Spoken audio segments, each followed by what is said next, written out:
But if we're being totally honest, our worst nightmare came true. Chelsea won their second Champions League title. The second in 9 years. I would call that fantastic success.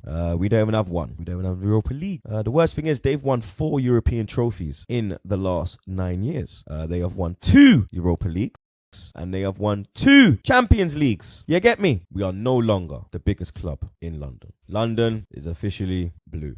No Arsenal fan in their right frame of mind can tell me we are a bigger club than Chelsea Football Club. We don't have no UEFA Cup, no Europa League, no European Cup, no Champions League. We can't rely on this invincibility, this gold trophy. If you said to me, swap the invincible title and just have it as a normal title, like change the invincibility for a Champions League, I'd do it in a heartbeat, blood. That's a no-brainer. I'd do it in a heartbeat, blood. That is a no-brainer. You understand? Regardless of what's going to happen on Sunday between Arsenal and Chelsea, London is going to remain blue. Even Arsenal fans themselves, they know that they are not in our level. The only way they can be in our level is to win 2 Champions League, 2 Europa League, 1 Club World Cup, and some other trophies, like 2 UEFA Super Cup, and I can go on and on and on. So, yeah, it could take a long time to achieve that level. So, the question about what color is London, listen, man, there is no even comparison here, right? Just because you win 1 game against Chelsea doesn't make London red. Ladies and gentlemen, my name is Ogs, your own brother. Please don't forget to like, subscribe, and share. On Sunday, we have a big game, a London derby at the Emirates Stadium. Arsenal got injuries. We also got our injuries. So it's just like nothing, right? Everything goes out of the window. This is a derby. You have to fight. You have to show energy. No excuses. Let's go for it. So tomorrow, man, get me a result. Chelsea needs to get me a result. Now let me remind you very quickly what I said in my previous video about my starting 11. Jorgensen, even though I know that Maresca said it's going to be Robert Sanchez, but I'm giving you my lineup, not Maresca's, not yours. What I think can beat easily Arsenal is going to be Jorgensen and Kukurea, Levi Colwill, Wesley Fofana, Reece James, Moises Caicedo, Lavia. Yeah, I said it. Lavia is back now. He's been training with the team for the last 2 weeks. Throw him out there, man. The game is going to be won or lost in the midfield. Enzo Fernandez doesn't have the pace. He doesn't have the defensive skill to help the team, but he's good in the final third. So let him do what he does best in the final third instead of giving him defensive work that you know the battle is already lost. And from the left-hand side, I will go with Tariq George. Yeah, I said it. No Sancho, no Nkunku. I don't want to even see Nkunku on the bench. If you're going to play him as a winger, it's a waste of time. You know it. I know it. He shouldn't be even on the bench. The only position he can play is number 8 or number 10. If you refuse to play him there, playing Nkunku here is like playing 10 against 11. You play him there, you start pointing fingers. It's just like Nkunku being set to failure by Enzo Maresca over and over and over again. And then from the right hand side, I will go with Cole Palmer, who does very good from that position under Pochettino. Everybody knows about it. And Pedro Neto is going to be in the free role, false 9, number 9, running behind the defenders and all that, because Jackson is not there and Guiu is not there. The problem we have at Chelsea is we don't use the wide areas. Okay, this area is empty. So there is no communication between, for example, the left back and the left winger. It's empty here. And what's going to happen is we invert. When we invert, we let a lot of space behind the defenders. Behind here for Martinelli and Trossard to exploit. Far post, one ball on top, and then we concede. And remember, Arteta always target the far post, knowing that it's going to be empty there. It's simple common sense, but Maresca said, it's my way or no way. This is the way we're going to play. And if we play Maresca ball against Arsenal, my friend, we going to get destroyed. But if we use common sense, simple structure, 4-3-3, allow fullbacks to be fullbacks up and down, allow them to do that job. Sit back.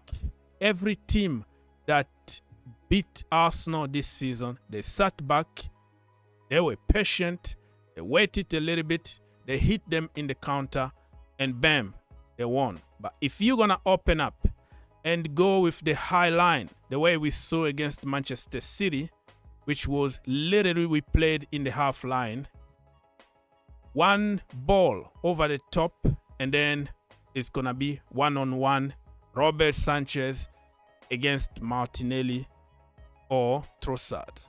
So don't come here and cry, because I told you everything that's going to happen. And if Enzo Maresca continue to do his way, we're going to lose the game. But if we come up with a plan, we use simple common sense, we're going to win this game. I've already said everything about this game, my friends, in my previous video if you haven't watched yet. So go watch that video. You won't be disappointed.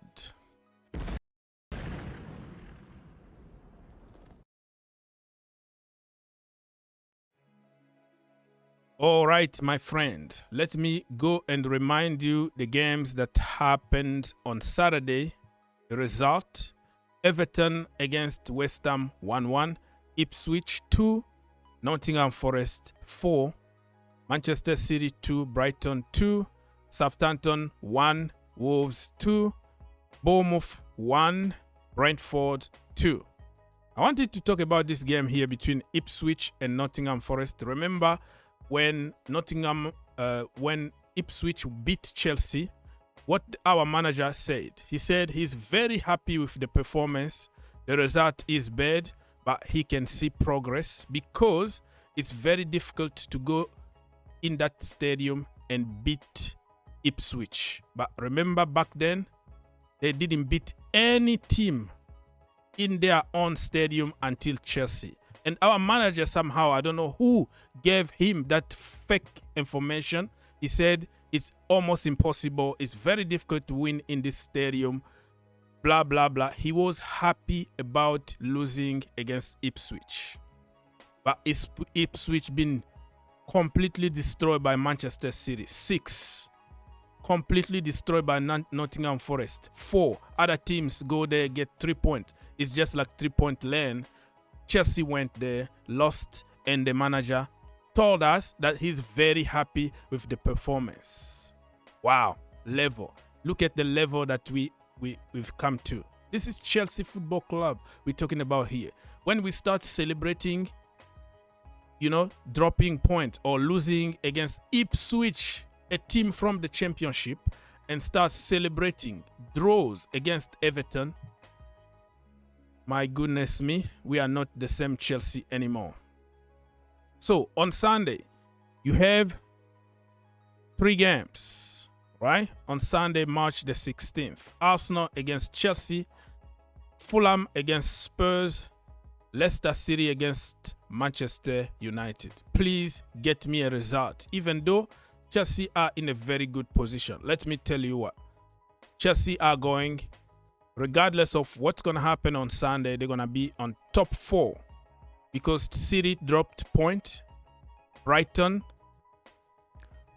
also dropped point. So we are secured here.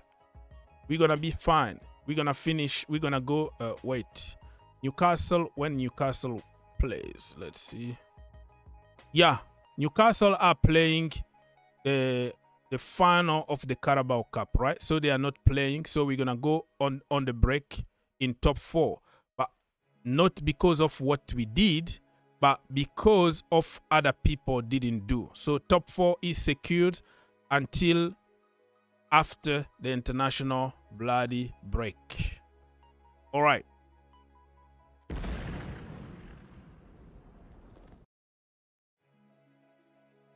Okay, let's go and check on what is happening. Congratulations to the girls. Chelsea women are champions of the League Cup. We beat Manchester City today 2-1, and we won it. Bonpasto is absolutely a beast at Chelsea. I'm so happy about that manager. She is the GOAT.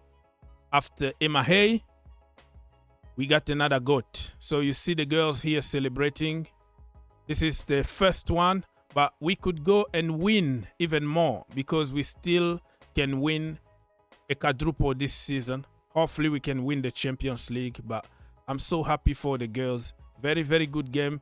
A game that we didn't play good. But remember, you don't play a final, you win a final. It doesn't matter how you played. You have to score goals and get the trophy.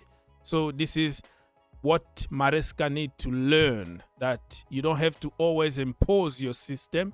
Sometimes you have to be smart.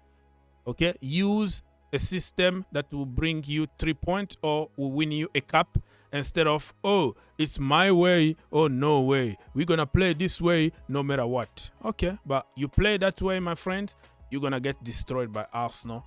We're going to come back here and start blaming Nkunku, start pointing fingers on players, and we forgot the main problem is the structure, the system from the manager. Simple common sense. Breaking news, Dario Essugo to Chelsea. Here we go. Agreement done with Sporting and medical completed. 22 million transfer fee for the 20-years-old midfielder to join Chelsea this summer and be part of the first team. So he's not going on loan. He's going to be part of the first team. And the contract will be for 7 years. Quenda joined Chelsea in 2026 for a fee of around 48 million. All right. So 2 Portuguese or 2 players from the same team, Sporting, in the space of few days, but for the future. But this guy is being compared with Moises Caicedo. But listen, we have a lot of DM right now. Hugo Chuku, Lavia, even Andrew Santos can play from there. And they say that he's going to be a cover for Moises Caicedo. I'm a little bit confused because what are we going to do with Andrew Santos and other players? I think we're going to have to wait a little bit to know exactly what we're going to do because it's so many of them. Amugu, of course, is going to Strasbourg, but it's so many of them, bro. It's so many of them. But hey, welcome to Chelsea, Mr. Dario Essugo. What else? What else is trending in the Chelsea community? So more details about Dario. Chelsea to bring in the midfielder already this summer to provide cover for Moises Caicedo with huge potential for future and key as ball winner. So another N'Golo Kante who can win the ball, who can break the game, break the play, and cause a lot of issues. Matisse Amugu will go on loan to Strasbourg as planned since January. Okay, so now we know a little bit more about what we're gonna do with this brother. He's staying at Chelsea. Oh wow! And everybody knows about Quenda from yesterday. Came out of the blue. Here we go to Chelsea. He's gonna remain on loan until 2026. But very, very good winger. Can play from both sides. Absolutely sauce. So the future is great. Him, Cole Palmer, Kendry Paes, and also Estivao Willian. Be ready because Chelsea are not kidding. What else is trending? Nothing really. Same old, same old. Dario Essugo will likely be able to play some part in the Chelsea Club World Cup campaign. Oh, okay. Okay, so we might see him very soon here in America. So welcome, brother, and let's start cooking.